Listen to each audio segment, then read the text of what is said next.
Saya sampai ke Mesir, lalu jumpa sama senior.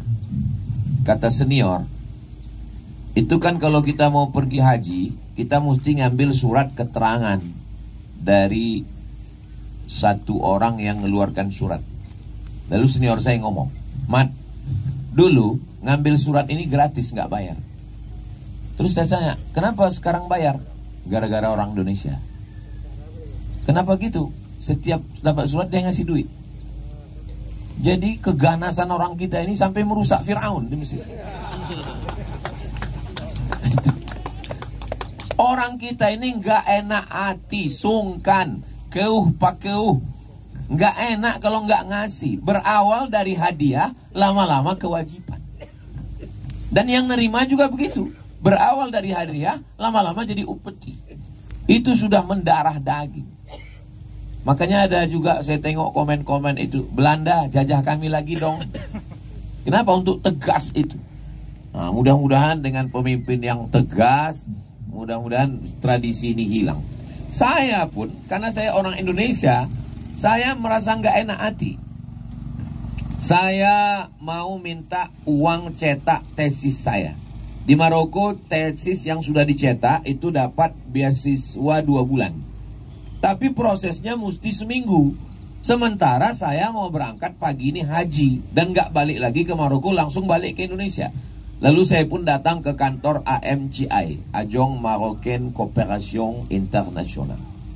Lalu saya bilang, saya mau berangkat pagi ini, tapi uang ganti tesis saya yang beasiswa 2 bulan itu saya minta sekarang. Kata dia nggak bisa, 2 bulan lagi kamu, seminggu lagi baru cair. Saya bilang saya udah pulang ke Indonesia, saya nggak bisa balik ke Maroko lagi, tiketnya mahal. Kata dia, apa betul kamu mau haji? Iya. Mana tiket? Saya tunjukkan, ini tiket saya. Mana bukti bahwa kamu petugas haji? Saya petugas haji.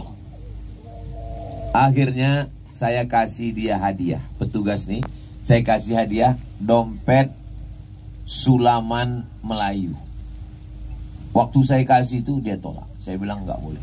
Kata dia, kami di sini diajarkan untuk tidak boleh menerima hadiah karena jabatan. Jadi kalau kita jaga integritas ini, semua kita berintegritas, dari mulai adatnya, tokoh masyarakatnya, termasuk ustadznya. Mungkin saya lantang hari ini bicara, tidak boleh dipotong pohon bertasbih, karena belum dapat aja kan.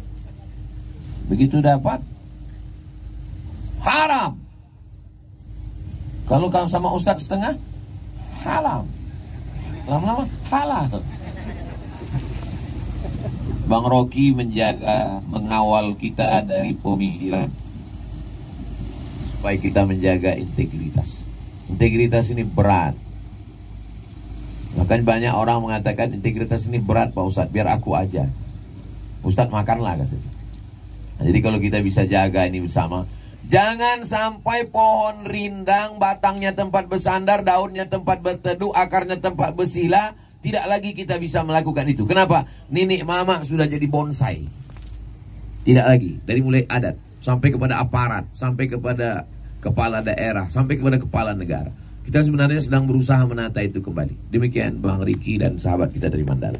Assalamualaikum warahmatullahi wabarakatuh. Waalaikumsalam warahmatullahi wabarakatuh.